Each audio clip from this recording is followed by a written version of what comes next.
পৃথিবীর গতি কমিয়ে দেয়া থ্রি গর্জেস ড্যামের চাইতেও বড় আকারের বাঁধ নির্মাণের তোড়জোড় শুরু করেছে চীন। তিব্বতে ইয়ারলুং সাংপো নদীর উপর নির্মিত হবে বিশ্বের বৃহত্তম এই বাঁধ।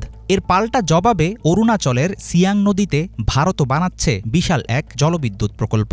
হিমালয়ের স্পর্শকাতর অঞ্চলে প্রবাহিত আন্তঃসীমান্ত একটি নদীতে পানি আটকে বড় আকারের দুটি বাঁধ দিলে এর জেরে বদলে যাবে ভাটি অঞ্চলের পানির প্রবাহ। বাঁধের বদলে বাঁধ তৈরিতে দুই মোড়লের প্রতিযোগিতা ক্ষতিগ্রস্ত করবে প্রতিবেশী দেশের উত্তর পূর্বাঞ্চল সহ বাংলাদেশের লাখ লাখ মানুষের জীবন। প্রভাবশালী গণমাধ্যম আল জাজিরা প্রকাশিত এক প্রতিবেদনে উঠে এসেছে এমন তথ্য। পানির দখল নিয়ে চলমান যুদ্ধ পুরোদমে চালু হলে বাংলাদেশকে মোকাবেলা করতে হবে খরা ও বন্যার নতুন তাণ্ডব। কৈলাস পর্বতের কাছে উৎপত্তি ইয়ারলুং সাংপো নদীর। তিব্বতে এই নামে পরিচিত হলেও অরুণাচলে প্রবেশের সময় নদীটির নাম হয়ে যায় সিয়াং। ভারতের বেশিরভাগ অংশে ব্রহ্মপুত্র নামে প্রবাহিত হয়ে বাংলাদেশের উপর দিয়ে এটি মিলিত হয়েছে বঙ্গোপসাগরে। ব্রহ্মপুত্র অববাহিকার মাত্র ৮% সুবিধা পায় বাংলাদেশ, কিন্তু এই নদীটি যোগান দেয় দেশের ৬৫%-এরও বেশি পানি। ফলে পানি নিয়ে ভারত ও চীনের দ্বিমুখী লড়াইয়ে সবচেয়ে বড় ক্ষতির শিকার হবে বাংলাদেশ। দুই বাঁধের কবলে পড়ে পানির প্রবাহ বাধাগ্রস্ত হলে কখনো খরা, কখনো উপচে পড়া বন্যায় ভাসবে ব্রহ্মপুত্র ও এর শাখা নদীর অসংখ্য জনপদ।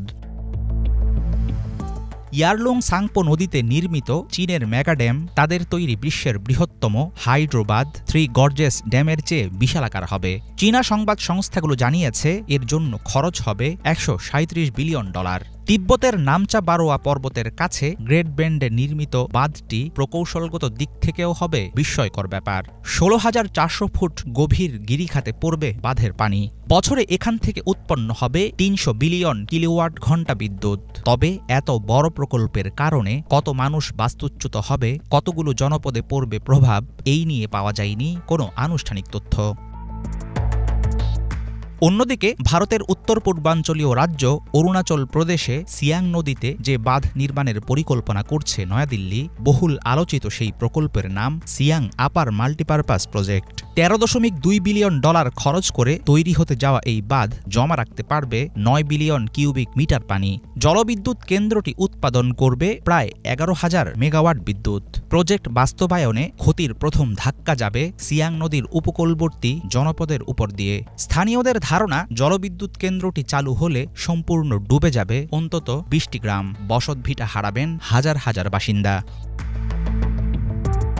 সাম্প্রতিক সময়ে ৮ মাত্রার বেশি ভূমিকম্পের অধিকাংশের উৎপত্তি হিমালয় অঞ্চলে। ২০২৫ সালের জানুয়ারিতে চীনের তিব্বতে আঘাত করে ৭.১ মাত্রার একটি ভূমিকম্প। সেই সময় স্থানীয় ১৪টি হাইড্রো বাঁধের অন্তত ৫টিতে মারাত্মক ক্ষতিগ্রস্ত হওয়ার প্রমাণ পায় বেইজিং কর্তৃপক্ষ।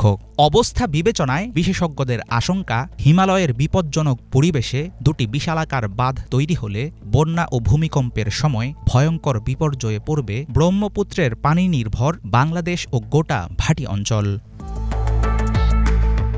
হাফিজুল ইসলাম, বাংলা ভিশন।